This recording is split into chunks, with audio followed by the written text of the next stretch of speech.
Okay, so once again, we are here at the major project event, which is held every year here at the Smart Growth Summit. And that's interesting too, because you figure some of these things would be, finished and done and leased up, and we move on to the next major project. But this is Long Island, so as you guys know, things don't happen overnight. We have a very, very interesting panel, and we have some of the biggest projects. They represent some of the biggest projects to be built, being built. Let's see, yeah, one of them's already underway, and the other three are hopefully soon to follow. So we're going to get some information about those briefly. Everybody's going to just briefly say, what their projects are, give you a slight overview, and then we'll get into the nitty-gritty, and we'll find out what's happening with them and what their obstacles are and what they hope to accomplish, and we'll get questions and all that good stuff. So we have Sean Sally from the Nassau County Planning Department.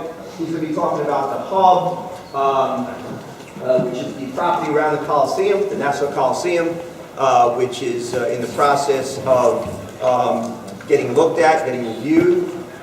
Then we have Chris Kelly from TriTech Real Estate.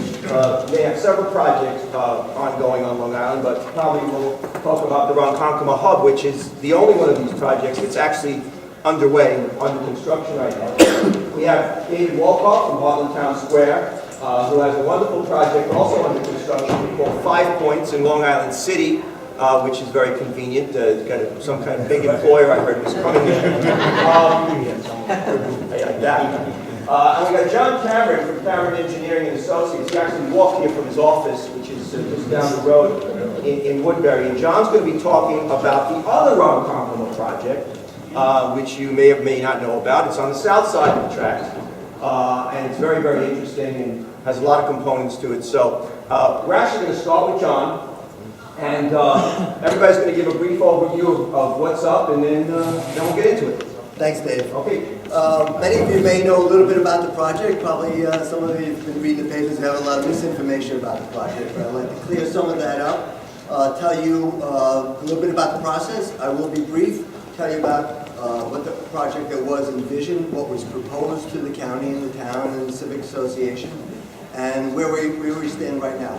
First of all, as you know from the TriTech project, the Cogman Brothers and the TriTech organization recognize that Ronkonkoma is, bar none, the best transit-served development potential site on Long Island. They recognize that. They're in the midst of a great project on the north side, transit-served. It's a mixed-use project, residential. I'll let Chris tell you more about his project, but we also recognize the great potential that's there. We weren't the first ones to recognize it. Candidly, the civic associations. The Ronkonkoma Civic Association recognized that there's great development potential, and they were very concerned about what could go there. There's a major residential component on the north side. They didn't feel that was appropriate for the south side. They wanted something that would serve the community and also would grow the tax base. So as a result, they approached the county. The county retained RPA to develop a visioning process and work in conjunction with the Civic Association, and to basically flesh out what the community would like to see at the site. The community came up with 4 different alternates, and they worked in conjunction with the county, and the county then came out with a request for qualifications. So as opposed to most projects on Long Island, we're familiar with the request for proposals, where basically the municipality decides, this is what we want, come and tell us what you're going to do, what you're going to build, what it's going to cost, and what's the benefit to us. This was an inverted process. This is probably the most community-driven process that's, candidly, that's ever been approached here or proposed here on Long Island. The community said to the county, this is what we would like to see. Let's see what the development community comes back with. So as a result, there were 4 proposers that proposed various scenarios for the project. There was TriTech, there was RXR, and there was Renaissance Downtowns, and then there was my team. I'm on the team with JLL. Candidly, financially one of the strongest development companies in America. It's actually international, $7 billion a year company. And we put together a team for a sports-oriented, medically researched, high-tech industry, high-tech business proposal for the county and the community to consider. We had no residential because frankly, Tritech's doing the residential. We didn't feel it was really appropriate, not only because it's right on the rail station, which can be a great amenity, but it's also on the north side of Long Island MacArthur Airport. So we came back with a project which is candidly, it's all tax positive. We have no residential. It's going to be growing the tax base significantly. So I'll just briefly go over what the elements we envision. And another thing you read in the papers is that Newsday was somewhat late to the party. So they ran a story on a Friday, and then on a Sunday they run the other story that there's going to be a recommendation for award. People go, what is this? What they failed to mention was the process started 2 years prior. The Civic started this 2 years prior. And then they got into the visioning. We got selected, and I went before the Suffolk County Legislature for the vote 6 months after the process had already started, the procurement process. So John, Newsday didn't get it right, is that what you're saying? This time they didn't get it right. Shocked to hear that, okay? But we did, the JLO team, I was intimately involved. I've been somewhat on the front end here because we believe there's a tremendous opportunity here, recognizing the billions of dollars that Governor Cuomo has championed, the MTA and the state, as well as different agencies, have put billions of dollars into East Side Access, third track, second track. We all know this, but what are we going to do to capitalize that? Then all of a sudden you hear, and David's going to capitalize on this here is on Amazon going into Long Island City. But what is Long Island doing to capitalize on all this public transit investment? We want to try and capitalize and also have something in Suffolk County that can help to grow the tax base. So as a result, we came back with a project that the center of the project, which Newsday ran with it, is another arena project. Well, it's not just an arena project, okay? We have a lot that's incorporated in the project: science research, medical office. We've got we had a conference center, and candidly, we've had a lot of feedback from the county and different business groups. They want to see a convention center. So we're in the process of doing all this. We got designated by the county. We're in the middle of an 8-month due diligence period. In May, we're supposed to come back to the county and have a firm proposal for them to consider. The financial benefits to the county, both from a property tax basis as well as job creation, and what it's going to do for overall for the county for benefit. So I want to talk for a minute about on the arena end, because they said, who knows, we need another arena here in Suffolk County. In fact, the headline I think in Newsday might have been, we need a 4th arena. All right, you have Barclays, you have Nassau Coliseum, and you have another proposed arena in Belmont. I don't know why they're not here, Dave. We invited them, they declined. Okay. Someone should tell them that Long Islanders, we go right out front, we meet with civic associations, we take it both ways. They should be here to answer questions. So, that being said, they can answer for themselves. This graphic, which may be tough for you to see, I pointed this out to the Suffolk County Legislature when they said, in fact, I think it was Legislator Carol Hahn, like, you know, what do we need an arena for here? How is that going to be viable?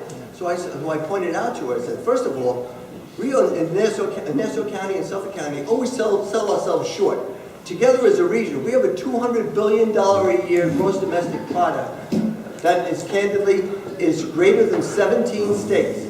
17 states, okay? Suffolk County, third most populous county in the state, has almost $100 billion a year gross domestic product. And frankly, you look here, draw a 30-mile radius around Elmont, 30-mile radius.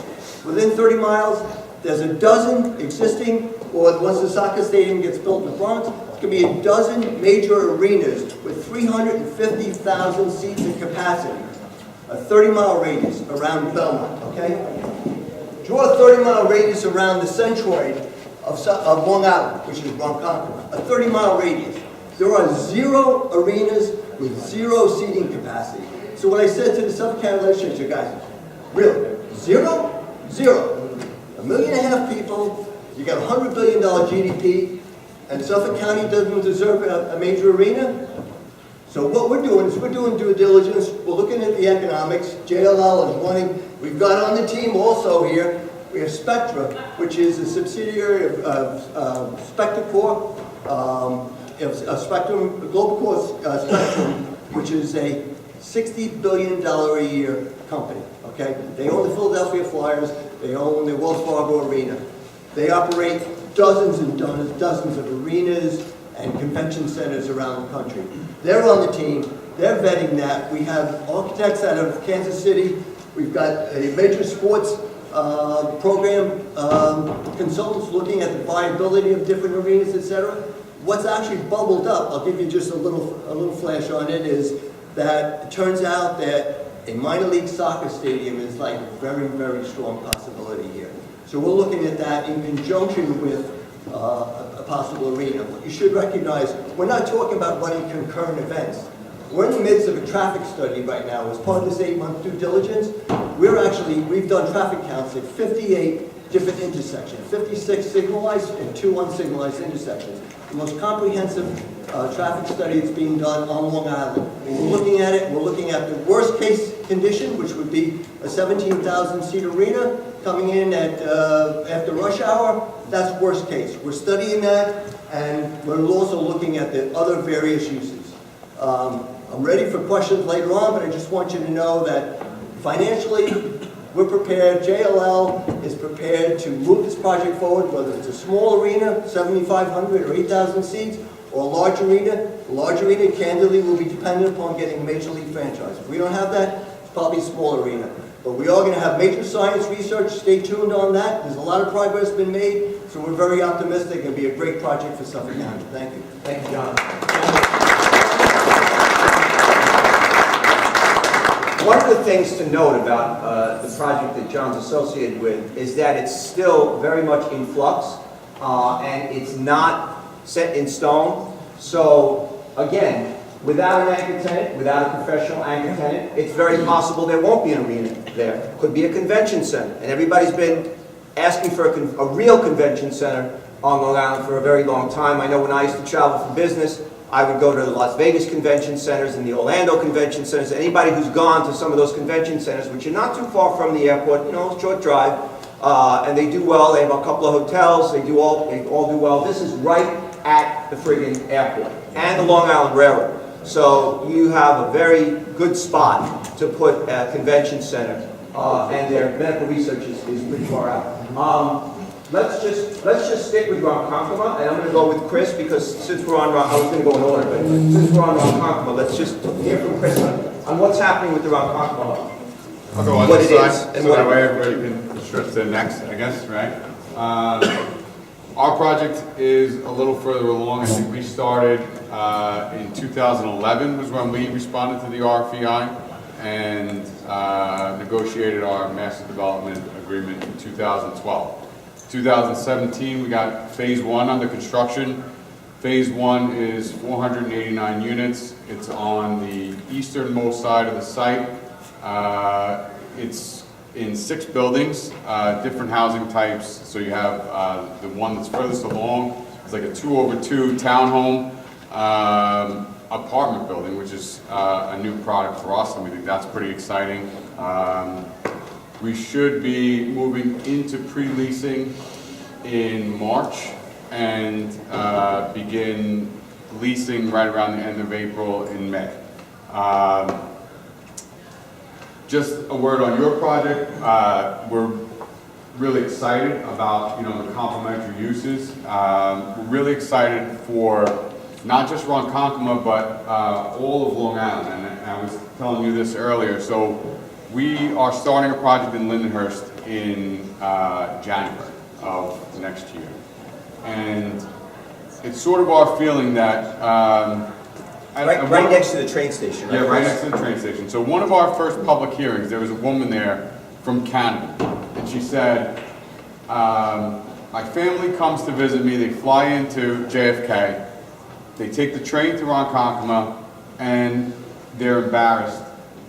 I'm embarrassed for what they see. I pick them up and I take them home. Now I'm a Ronkonkoma resident, right? And I don't like to hear that. But the train station was not beautiful. The uses that are around the train station aren't the highest and best uses that are there. So I'm really excited for the project as a resident, really excited for the project that we're bringing there, and excited for the potential for projects like mine and David's, it's going to shine on the rest of Long Island. So most people who aren't from here look at Manhattan and they look at the Hamptons, right? There's great towns in the middle, like Lindenhurst that we're starting on, but Babylon, Patchogue, Farmingdale, Northport, Huntington, fantastic places all around Long Island that really no one knows about except for us, right? But projects like Ronkonkoma, projects like Heartland are gonna, other people from outside of here are gonna look in and see Long Island for what it is, and I think it's a great opportunity for us and for everybody. And that's pretty much it. What's the second phase going to be? Second phase is, that's where retail and office, there's some, I think it's 89,000 square feet of retail. There is some residential above it.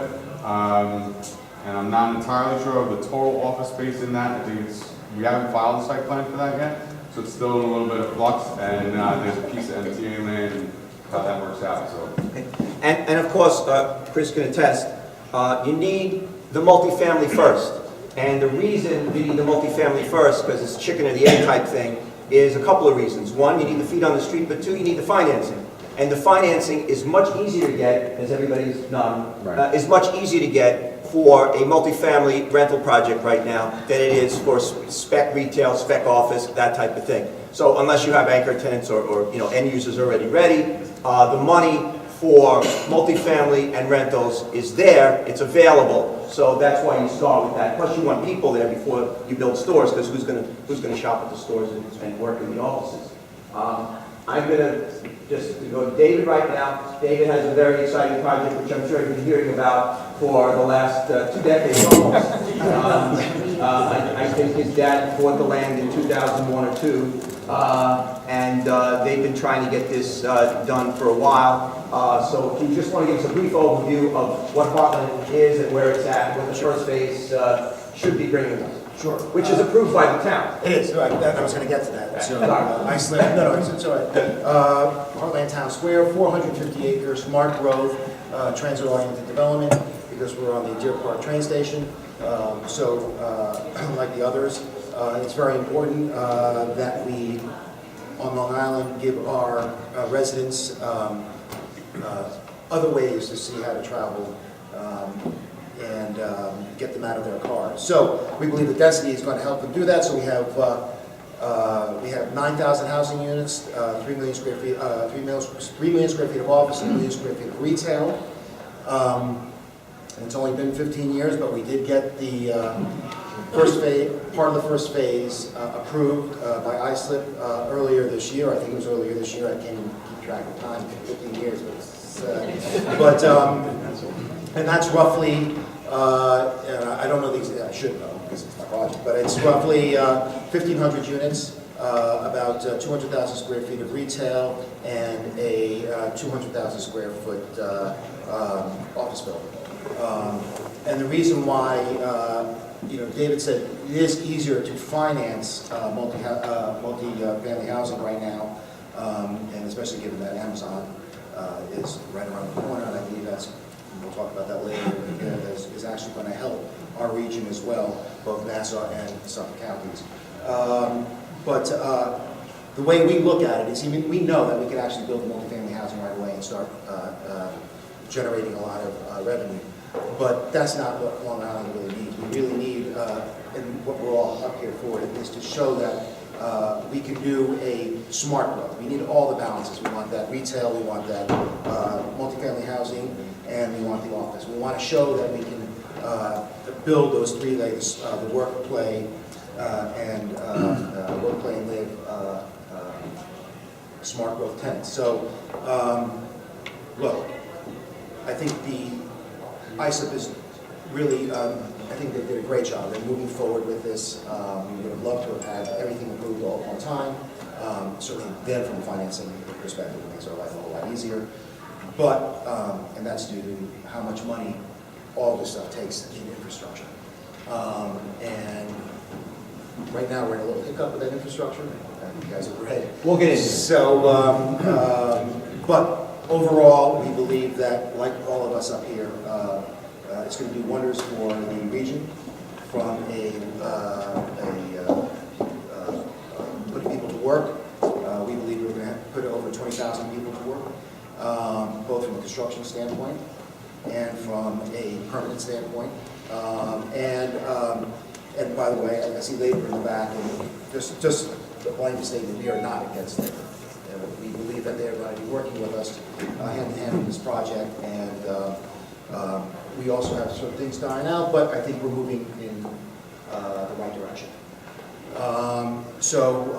Going forward, we're very positive that things are going to go very well. We're going to make Islip proud, we're going to make Suffolk County proud, and we're going to make this region proud as well as New York State, and things are going to really move forward. And you can tell, but Amazon showed us that they're looking at this area really strong. Speaking of labor, is the rat gone to 5 points? Or still there?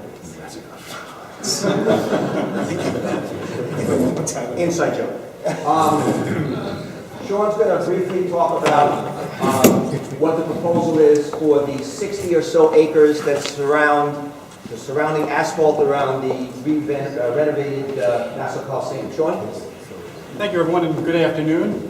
I thought it'd be interesting to first start off with, we're at a Smart Growth conference, right? So for Nassau County, the history of development, it's fascinating in that, we developed from fishing villages and quaint downtowns 120 years ago, and then post-World War II with track housing and the automobile. And that covered basically the majority of the county.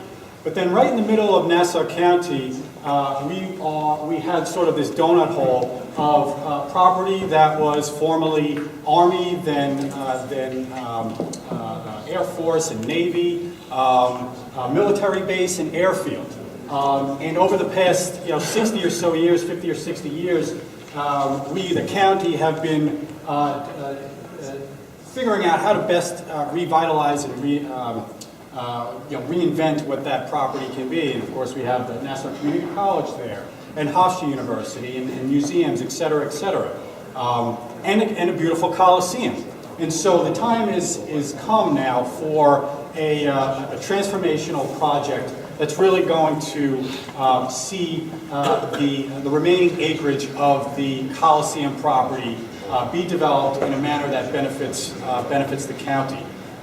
So as David mentioned, there's roughly, it's a 72-acre parcel now. We used to refer to it as a 77-acre Coliseum parcel. Roughly 4 years ago, Memorial Sloan Kettering purchased 5 acres of that property. So it's roughly 72 acres with the Coliseum footprint. So everything outside of that footprint is surface parking and is ripe for redevelopment. Just to back up a little bit, in 2011, the town of Hempstead rezoned the property to what they call the Mitchell Field Mixed-Use Zoning District. It's a PDD, a Planned Development District. In 2013, a lease was inked with Nassau Event Center to redevelop the Nassau Coliseum and to develop approximately 200,000 square feet of complementary retail adjacent to the Coliseum.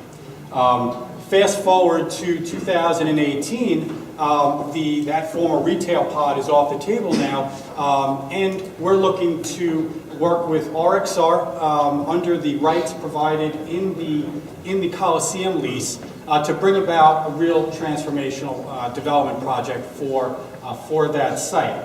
And as you may have heard, and of course the county executive brought this up during the lunch, the major announcement that just occurred earlier this week with Northwell coming into the site to build a 225,000 square foot life sciences research center. That's critical and that's significant because what that does is provide the impetus and the justification for the county to apply to New York State for the $85 million in parking structure dollars. And that is critical and that will help free up available parking, surface parking area for redevelopment. The Coliseum, the seating there are fewer seats now than there were in the old barn, right? But the majority of that parking field is required for the Coliseum, so it's critical that we develop structured parking in a contextual manner in concert with a master development to allow for that development to proceed. Just quickly on the timeline, the legislature held a hearing earlier this week on Tuesday to hear from the RXR, Brooklyn Sports Entertainment team, about their ideas and their vision for the site. They did present with a conceptual, illustrative master plan that included life sciences space, hotel, residential. You heard about the millennial and next generation housing, and entertainment and experiential retail. I didn't mention that. Surrounding the Coliseum. Next week, the legislature will hold the committee meetings on the lease amendment that includes a development plan agreement. And there are some parallels with the Ronkonkoma South project in that the first phase of this new agreement, of this new partnership, is allowing or providing standing to RXR to do a couple of things. And through this development plan agreement, RXR would have standing to go to the town of Hempstead to seek approvals for the development. So again, the zoning district is in place, but site plan approval is required, and that's the jurisdiction of the town of Hempstead.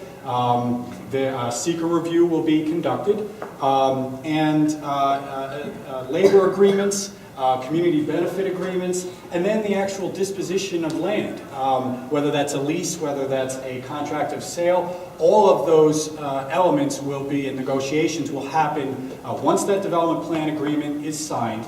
There are milestones and deadlines for those activities to occur and to conclude, and then all of that has to come back to the Nassau County Legislature for approval. So with a development plan agreement, there are no development rights that would stem from that. However, it would give RXR the standing to do all of those activities that I previously mentioned.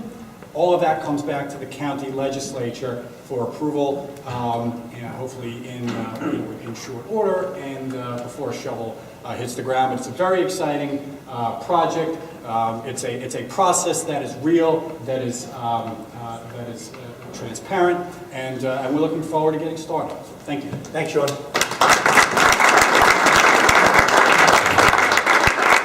So there's a lot to unpack here, and you heard about a few projects that are on the drawing board or being proposed, but there are hiccups in each of these, and we're going to talk about some of the obstacles and some of the hiccups. As I said earlier, there's money for multifamily. In fact, bankers will trip over themselves to lend you money for multifamily rentals. Office space is different. Office space is usually speculative, unless you have an end user like a Northwell that's already signed up for 200 and something thousand square feet, unless you have the medical research facility that we had spoken about that's still in the works. But unless you have a tenant already or an end user, you're looking at building spec office space that new office space on Long Island would have to rent for at least $40 a square foot or more. And there's plenty of existing office space, although brokers will tell you that there's a dearth of Class A big blocks, but there's office space out there. So that's an obstacle. It's been an obstacle at Wyandanch Rising to get the 60,000 square foot office building built because there are no tenants really willing to go in there yet. And it's why you can't build office first. So it's interesting, but you have to get these other components in play. Since Sean went, I'm just gonna just briefly, okay, just hit a couple of things on the hub project. The MFM zoning that Sean mentioned, and I wrote about this recently. If you didn't see the story, limits multifamily units to 6 per building. So if you want to build 500 units, which is the plan that RXR has proposed, that's 84 buildings. It's actually 83 and a half buildings. That's not part of the plan. That would take up all the land, and that's all you'd have is these little garden apartments. The town was very, had a lot of foresight in doing that zoning. Now it is true that with the plan that comes in, once it's approved, they don't have to get a variance because it could be approved in the plan, but it's going to take a while. And the town officials I spoke to said at least a year and a half, 2 years to approve the changes that have to be made there and the zoning. I think they also told me that you need 2.6 parking spots per unit, which is outrageous. And, you know, I don't know where this 2.6, the requirement for 2.6 units of parking anywhere. But that'll also be included in the plan and probably be solved. But the question I have for Sean is, and the question I get most often from the development community and people that were in this process, is what happened to the process? So the county issued an RFEI last June for ideas. And they got about, I believe they got about over a dozen, maybe 15 responses to the RFEI. Now, the RFEI was to get interest and then maybe followed up with an RFP. All of a sudden, the RFEI was thrown out and they go, okay, RXR is going to be the developer. How did that happen? This will actually be this will be taken up in depth at the county legislative meeting on Monday, committee meetings. But what I can tell you is the lease that I had mentioned that was inked in 2013 provided there was a section that basically allowed or gave the right to the tenant to work with the county to propose future development at the site, provided that there was sufficient parking to accommodate and not interfere with, well, parking to accommodate the Coliseum and development that wouldn't interfere with the Coliseum business. So using that provision, Brooklyn Sports and Entertainment went out to the development community and sought partners. Again, under that provision in the lease that was approved by the county legislature in 2013. The county, on a parallel track, went out for the expressions of interest because, well, let me back up. That provision in the lease also gave sort of that reciprocal right to the county to also review future development and propose as well. Of course, working with the tenant. So the county conducted a concurrent process, went out to the market through the RFEI to gather ideas and prospects for future development at the site, given the parameters of the existing lease and of the zoning district. And so, you know, that's basically how the last 8 months have played out. But again, this will get into much more detail during the legislative hearing on Monday. Because the hearing that they did have didn't talk about the process. Yes, that is going to be reserved for the meeting on Monday. John. Okay, so we have a project that's going to complement the Tri-Tech project on the north side, on the south side. Right. Just give us an idea of the timetable. I know that you said they gave you 8 months to firm up what you need to firm up. What's going to be happening next, and when do you think you'll have a firmer plan as to what's going to happen? So what's happening right now is JLL has a number of different consultants. JLL, first of all, is a major broker, real estate developer, is doing the assessment of the office themselves. But they have a number of other companies that are the ones evaluating the viability of the sports arena, another one's evaluating the soccer, another one's looking at the research, etc. So there's a number of these concurrent evaluations being conducted by experts in these various development scenarios. Concurrent with that is, my firm is doing the environmental analysis with regard to traffic. Anybody knows? Anybody will tell you right up here. The number one issue typically for any major development project in Long Island, traffic, and by the way, traffic. And we're aware of that. So why, candidly, when we submitted our request for expression of interest, our RFQ, is we actually did a preliminary economic analysis to find out, to present to the county as to what potential could this project create with regard to a number of jobs, tax-based, economic activity, etc., to sort of give them an idea as to what the potential could be. In conjunction with that, we did a preliminary traffic analysis to show them that we're trying to expedite this process because we know following this initial review process, we've got to get into the secret process. So we're we've got a jump start on it in the pre-proposal, RFQ process, and now we're heavily into it on the traffic. As I mentioned to you, we've done 58 intersections, we had traffic counts done. We had to wait candidly till the fall, because you can't do it in the summer. The summer's not going to give you representative worst-case conditions. So we did that in September and October, and now we're in the midst of doing that. We're also doing the parking analysis.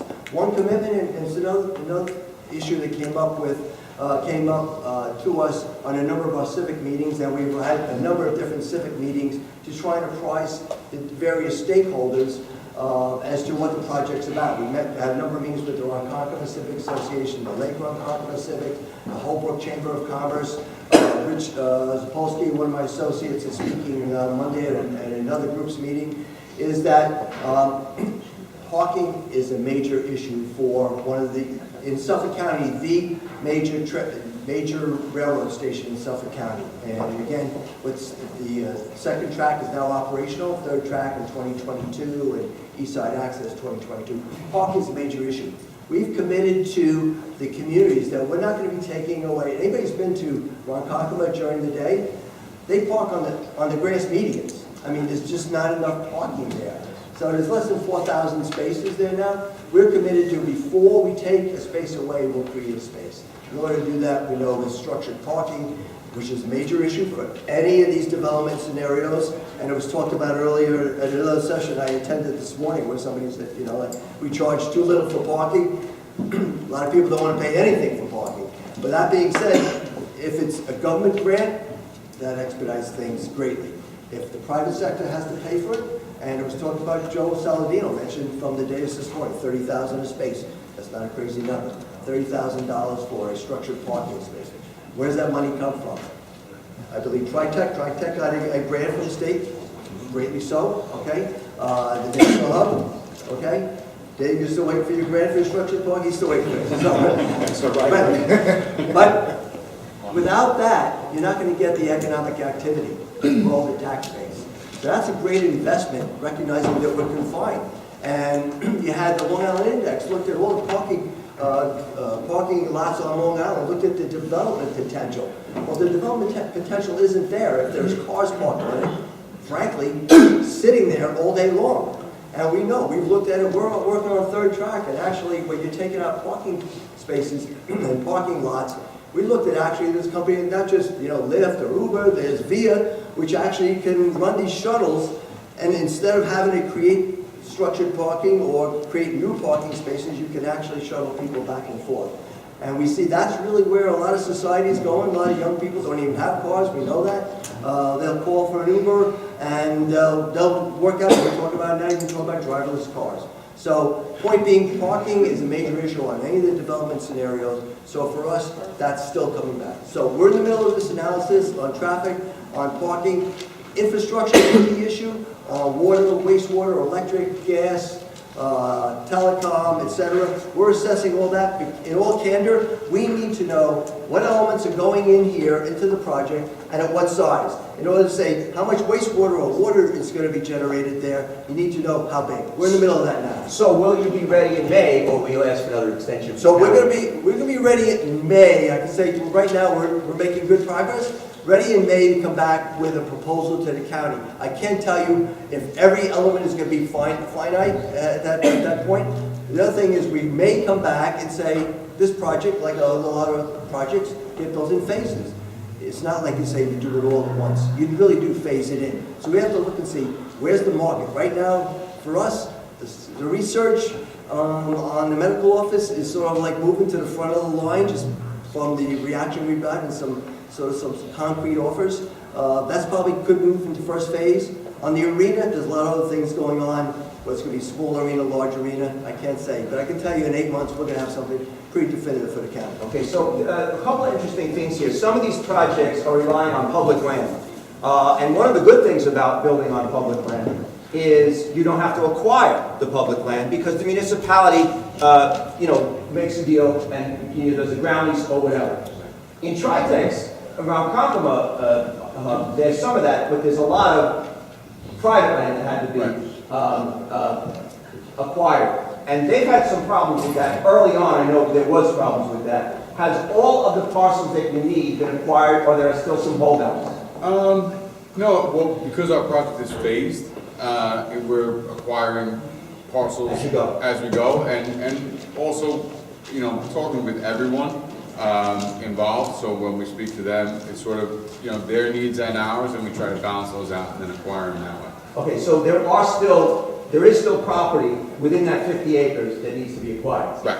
So there are some holdouts, I mean, maybe. would you, Maybe. because say it was in the third phase, or what could be beyond the third phase, if they don't need to leave, we don't need to buy it right away, you know? Okay, and So- also, you have the right of eminent domain that the town gave you in your contract. Once you acquire 25% Yeah, of the the town has property, the right. right, they can take that property and have it sold. They could, but that's, I know you want to avoid that, in the end, or it's very messy, expensive. yeah. Okay. Dave, so we know you're busy with 5 Points. I believe it's, I don't know, is it 1,200 units, 2 towers, something like that? Yes. Going to be beautiful. Right on Jackson Avenue. Amazon's coming. God bless them. You're gonna lease that up quick. Once you finish that, what's the next step? I know you've had a hurdle with the sewer connection. Just discuss that briefly, because that seems to be the hiccup in you getting started over there. Yeah, I'd rather not get into all the details. Of Would you like to hear all the details? But, you know, yes, didn't go as planned. So right now, look, we need sewers on this piece of property. There were sewers there. There were sewers on this property beforehand.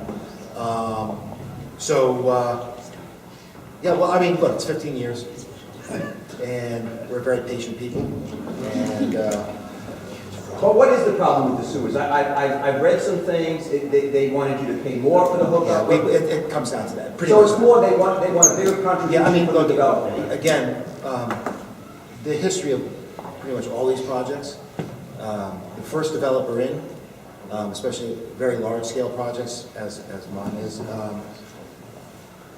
they go broke. It's like a restaurant. And almost 99% of the developers on large-scale projects, such as ours, go broke.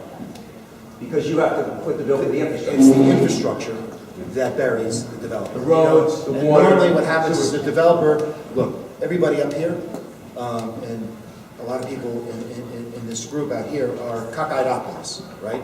So what happens, you get this project, you get so into it, and you start going, you know, everybody says, well, give me this, give me this, give me this, and you're like, yeah, you know, so you start believing your own, you know, these pro forma numbers, and you start just going how wild. It's like, yeah, you want that? Great, I'll do it, just let me get going.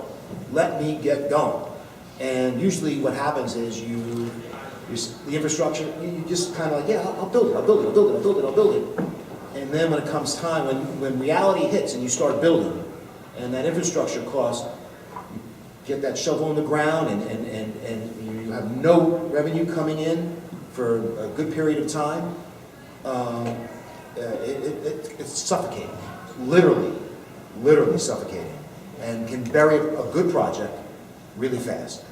And then it does nobody any good to bury a project that fast. It doesn't do, from the public perspective, from the private perspective, from the labor perspective, from the developers, does nobody any good. We understand this. In fact, that's the reason, even before the 15 years, before we took on this endeavor, we looked at all these projects, and we realized where their failures were, especially where their failures were, and then tried to incorporate where they were having successes. And the biggest failure was this infrastructure. So yes, it comes down to that, and we believe that, look, ultimately, we're going to get this done, and it'll happen. So are you close to solving that problem? We believe we are. Okay. We believe. And if somebody had to say, well, when are you finally going to start building things? We'd love to. Realistically? Realistically? 2020? Around there. Maybe a little after that. But And your dad told me famously, it'll take 30 years for the build-out. well, it is. But look, that's just a numbers game, right? I mean, look at the weather outside now, right? I mean, you get a cold snap. We're building in the Northeast, so how many 300 units I think is the largest build Long Island has ever had at one time, right? I mean, or maybe there's been more, but for the most part, it's like 300 units. You know, we're going to try to do 1,200 units at one. We'll take that on with the retail underneath, and then the office as well. We'll take that on all at one time. But to do that, it takes infrastructure and takes money and takes time, right? So you multiply that out over 9,000 units, 3 million square feet of office, 1 million square feet of retail, and what people don't realize is, you know, so now I'm building the second phase. Well, not everybody's still staying in the first phase, so I got to keep renting that up as I'm building new. Which, by the way, that's where our optimism comes in. We believe that all of our projects feed off of each other, and that Long Island, probably the most magnificent place to live.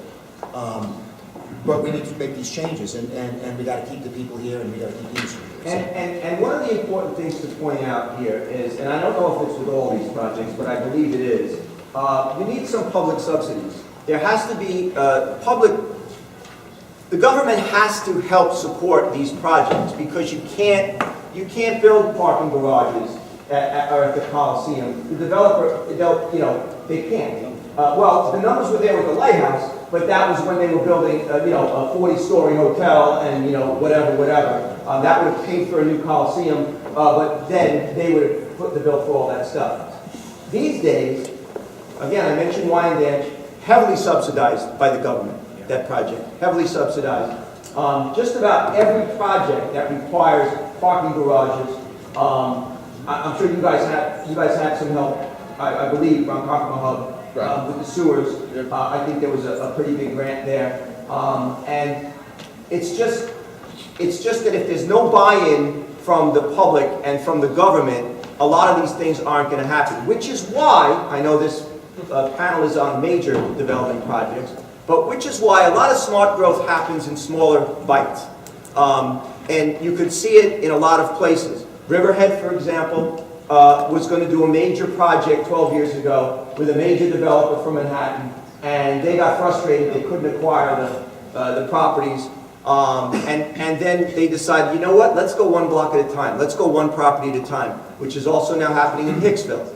And some other places where downtowns are starting to build, but 12 units above a store, 18 units above a store. So it's not overwhelming, and it's not too big. When you get to these major projects, it's one of the reasons they take so much time, and there's so much investment involved. Sean, how much public investment is there going to have to be to make this thing a reality? And include the 85 million. All right, I can tell you what has been received to date.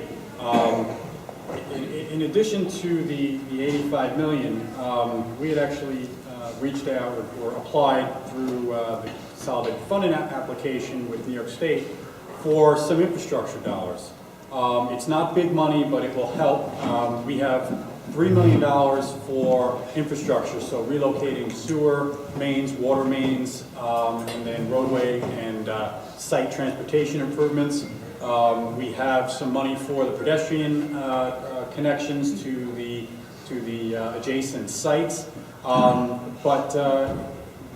And there is a proposal to the state for additional monies for transportation, and additional pedestrian monies, as the county executive mentioned earlier.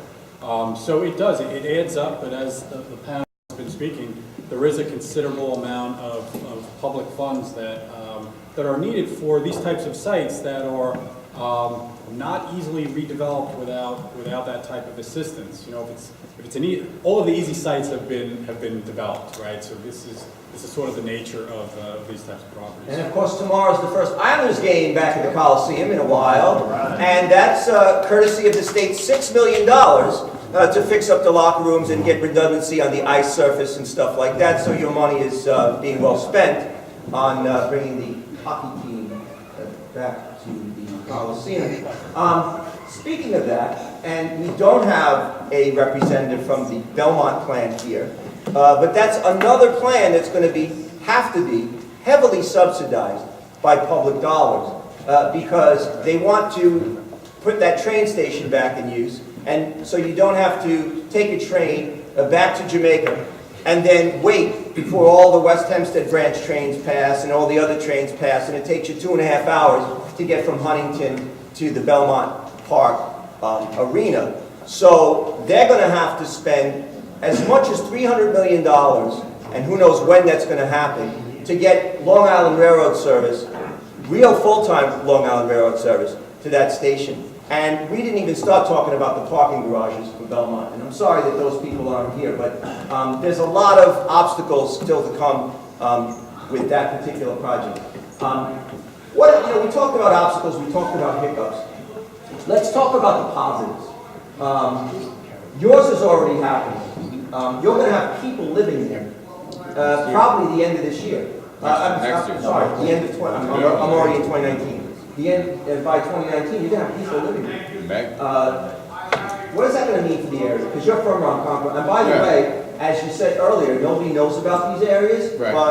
We have a corporate, off-site corporate newspaper office, and they go, how's things in Ronkonkoma? So, Well, you know, you take it for granted. I Yeah. have Irish cousins, Yeah. and that's the way they used to say it Yeah. when they called it. They say, I'm coming to visit you in Lake Ronkonkoma. Yeah. You should name it down. A lot of them. They have no clue. So, I guess a lot of what we look at is what happened in Patchogue, and, you know, because we're very close to the financials of Patchogue.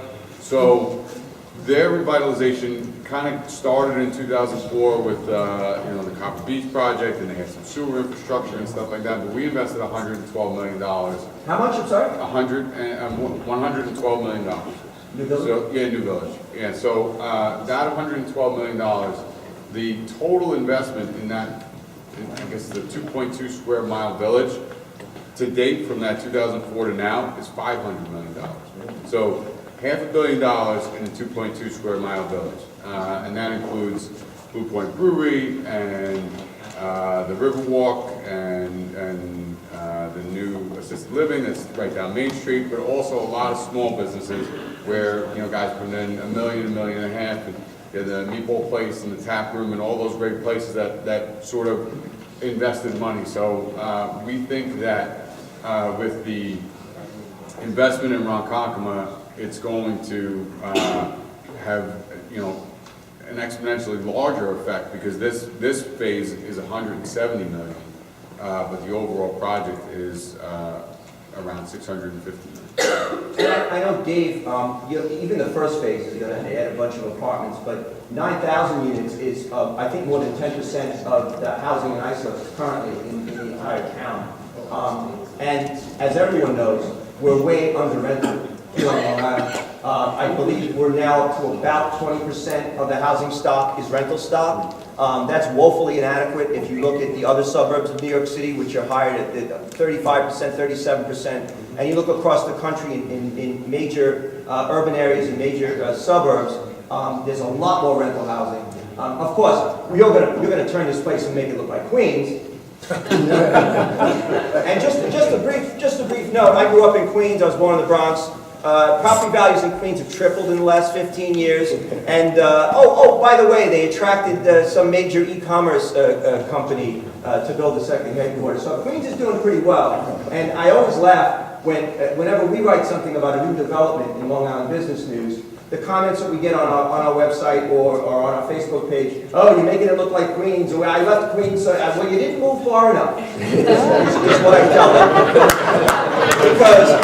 Because the downtowns are the place where we need to put this stuff. Nobody's bulldozing the single-family homes. We're not coming into your backyards. And by the way, we're not telling you what to do with your house like they do to you guys and how to build. You know, there's something called property rights, but that's a whole other story. What are some of the good things, Sean, that's going to come out of that? Sure. Well, I think the fact that you have the Coliseum renovated, on its way, so you kind of take that out of the pro forma for redevelopment. We have sewer availability, right? We have zoning in place. We have the willingness of the political willingness. So I think, and we have a developer who has a proven track record for doing successful mixed-use development. And we have, you know, Northwell who's come to the table. We have Memorial Sloan Kettering that's almost complete with their development. And, you know, we have Hofstra on board. We have the major institutions looking for this to happen. So I think there are definitely challenges, but at this stage of the game, I think there are, you know, there's positive momentum to get this done, and we're very optimistic. Can you get the Republican side of the legislature to be on board? Staying out of that. Well, It's above his pay grade. they have to approve the lease amendment, so that's the next step. Is that on the 17th, that vote coming? Yes, committee's on Monday and full vote on the 17th. You know what I'm going to do now? Let's see, what time is it? 3:09. You want to open it up for questions? You guys have to have questions, right? Somebody's got to have some questions. Yes? I have a question about the hub and how the north side and the south side are going to connect, and how Ronkonkoma? right, and how from the train station you're going to get to the airport. Because it just seems to me that the airport is a regional asset that is completely untapped, and you can't get from one place to the other except by automobile. And I guess the second part of my question is, how are the roads going to be improved in that area? Because Veterans Highway, which is, Right. you know, I mean, that's impossible to drive on. John? I'll go first. Is that, first of all, with regard to connectivity, we're going to have a bridge going over between the north side and the south side, and also not just between the developments, but also for the rail access. The other question with regard to the airport connectivity, the county commissioned a study for connecting the rail station to the airport terminals. Whether TriTech was there, or we were there, or not, is that there still is a tremendous opportunity and a need to connect the rail with the airport. We all know that too. So that's something that's being studied, and they are, candidly, they are going to be doing something to expedite that. With regard to the traffic, right now, like I mentioned to you, we're doing the traffic analysis and working with the state, counties, etc. We're going to have to look and see what has to be done in various roads. I know it's been talked about possibly some underpasses, or possibly like Ocean Avenue or something. You know, and in fact, like I said, we're on third track, and there's 7 grades that are being eliminated. 7 grade crossings being eliminated. And in all candor, if Ronkonkoma now they have third track, now second track, it's going to be a busier station. Potentially busier station is that you need to be looking at the access. There's 4 major exits off the LIE coming in there, and you need to look to see where the people are going to go. One positive, too, traffic-wise, mitigation-wise, and if you're aware, in the MTA's next 5-year capital plan is electrification east of Ronkonkoma, which frankly will now, I think, cause a lot of people who are traveling from the east to Ronkonkoma to possibly go to the Yapak station. As Mitch Pally says, if you can find it now, good luck to you. But that's going to be part of the plan also. Electrification east of a lot of these stations is really important. But traffic, again, is an issue. It's going to be addressed, and we're doing it as part of our analysis. Yep. Can I just ask you, talking a lot about parking, is solar going to be talked about as part of parking so that it pays for itself in the future instead of being stagnant? You mean those funky overhangs in all these spots like they have in the county? Could be a parking garage with solar on top of it, but it seems to me that dormant space needs to be paid for, not just initially, but during its life. Anybody have solar? Yeah, we absolutely do on ours, and because we're proximate to the airport, we have to look at non-reflective panels, etc. We're already doing that, and many of you have probably read Steve Long got criticized for canceling, and he had a $10 million penalty for canceling the solar contract at the airport. Frankly, I look at it perspective-wise, is that a solar farm at the airport was essentially sterilizing that property from creating economic activity. I agree with you 100%. Why can't we be putting solar carports on like they did at the Dennison building, etc.? Tops of buildings, tops of roofs, etc. We should be doing all over the island. You're absolutely right. Pay for itself. That's Absolutely what- right. You're being, as a developer, you're being pushed in a direction where who's going to pay for it? And I would think, candidly, all the developers here will do the same. Warren? At the economic outlook today, earlier this morning, we talked about the development of live, work, play and how employers are playing a greater role all over the country in integrating employment centers with lifestyle and communal space, et cetera, retail, restaurants, et cetera, et cetera. The brokers and people like that, other things, insisted that on Long Island, there is no demand from employers. Employers want no part of it.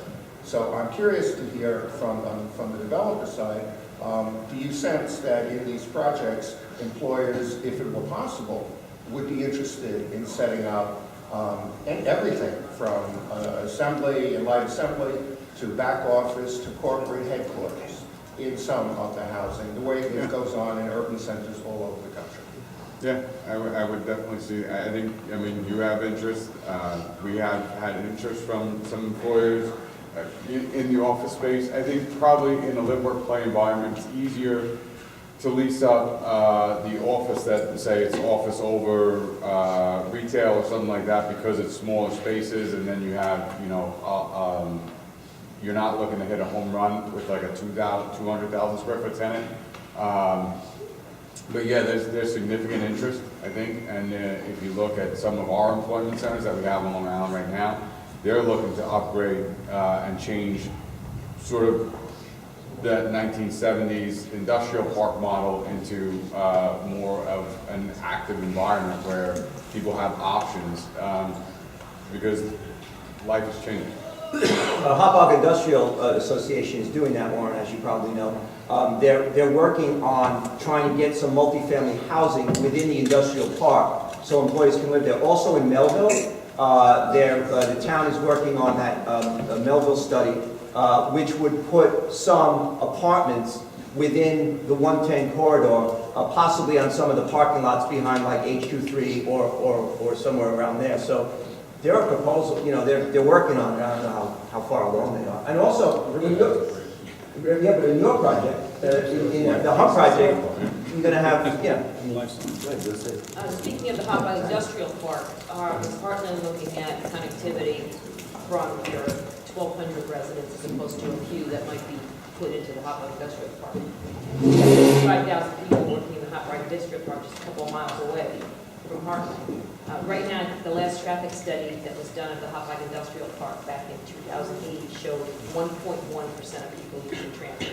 Yet there are like 8 or 9 buses that service the Hauppauge Industrial Park. So if something was done as a slick kind of, you know, kind of combination sold in that way, then you've got a lot of people working there that wouldn't have to face the railroad, I mean, the LIE. Well, that's the idea, right? I mean, that's what I briefly said. I'm trying to say, look, you know, given the density, allowing the density, and showing people how to get out of their cars and use public transportation or other means of via or carpooling in such a way that you start making a change. You know, the problem is Long Islanders are so ingrained in getting their cars and having a car, and it's going to take You talk about investments in other infrastructure related to your project. If you had invested in transportation infrastructure that connected you to the Hauppauge Industrial Park, Route 110's a little further away, so that's another kind of animal, but there's nothing there that connects the two, and it's just a natural.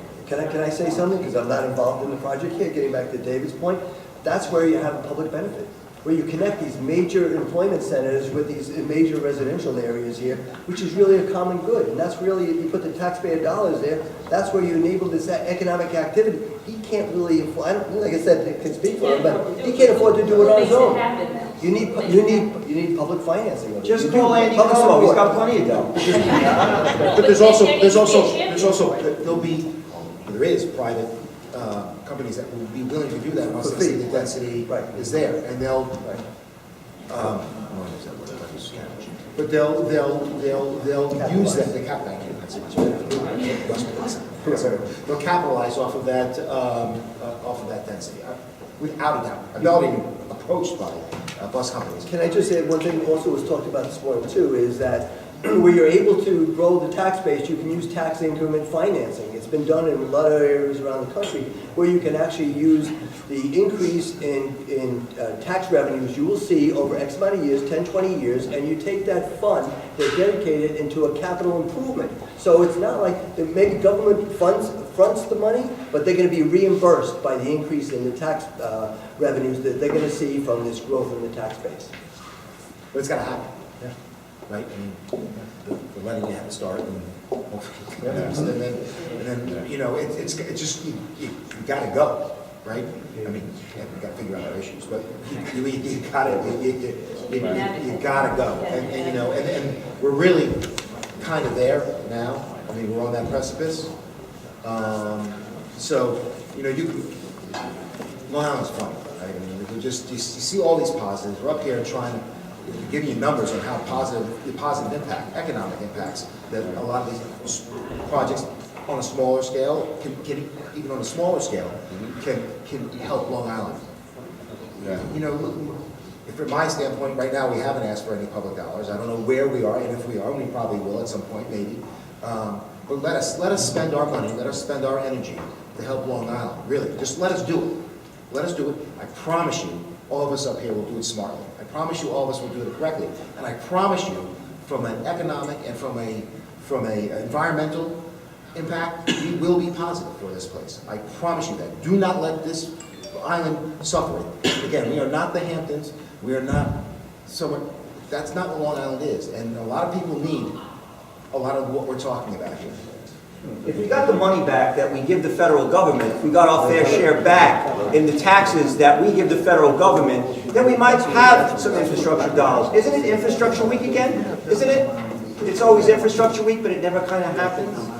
So the federal government could be helping us out, but they're not right now. Maybe one day. Why would somebody be enforced, right? They have Pilgrim State City, they're doing absolutely nothing. Serving no purpose, it generates no revenue, it's completely going and it's rotting away. But he's going to make it look like Queens. If you want to see what it looks like, go to Heartland Town Square. Doesn't look like Queens. All right, more questions. Let's go. We got other I more got time. anything against Queens. Is that what I did? Question? Yes, in the back. Hi, Kristen Jarnigan with Discover Long Island. Kristen Jarnigan from Discover Long Island. Thanks for being here. Thank you so much for the Tourism Promotion Agency. And it's more of a comment. I just wanted to commend the Cameron Associates and JLL for looking into having a convention center here, because I literally just got off the train with meetings in New York City with NYC and Company. They had their year-end report. They're getting 10 million business travelers a year to New York City. 6.2 of those are delegate holders, meaning conventions, and they're at capacity. They can't handle anymore. They're actually talking about building a second convention center in New York City, but I think we could actually help alleviate that if we do it first. So thank you so much. I mean, a convention center's been talked about for so long. And again, you have a tough time finding any other location in Long Island that's got the best rail and at an airport. And not that the Coliseum, you know, couldn't function, but they got a lot of events already scheduled there, so it's difficult, and they got that basement expo too. So, a real convention center. At a rail and an airport. Yeah, with a rail and an airport, couldn't draw people. And then you say, well, once they get there, what are they going to do? Because when they get to Vegas, at least there's something to do. They get to Orlando, they can go to Disney World. What do they do when they go to Ron Concoma? We're working on that. All right. Come on. Come on, let's squeeze out one more question. That's it? All the yeses. You want to go home? Yes. All right. We're done. Thanks very much for coming.